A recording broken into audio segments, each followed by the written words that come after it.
Hi అండి అందరికీ. ఇవాళ నేను ఏం చేస్తున్నానో తెలుసా, చపాతీలకి ఎగ్ చేస్తాను.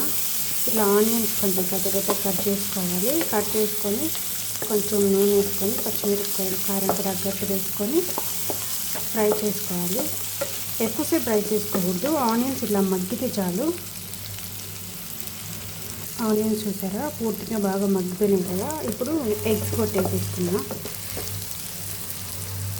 చూసారా ఆనియన్స్ అన్ని ఇట్లా మగ్గిపోయిన తర్వాత ఎగ్స్ కొట్టేసేసుకున్నాం.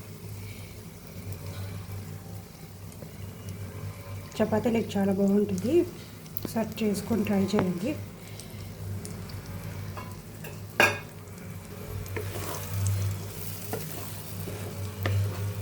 ఇలా మొత్తం కలిపేసేసుకోవాలి.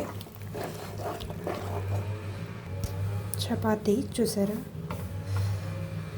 చూసారా చపాతీ ఎలా వంగుతుందో.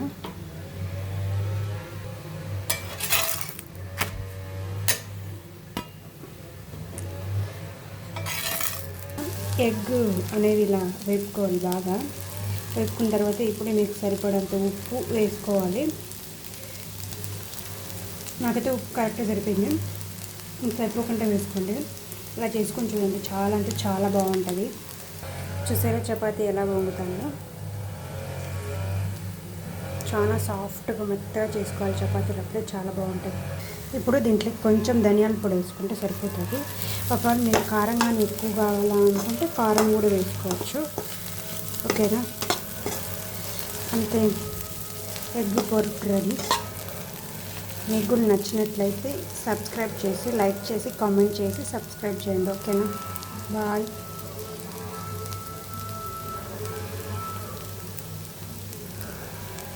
వేడి వేడి చపాతీలతో ఎగ్ పొరుటు చాలా బాగుంటుంది.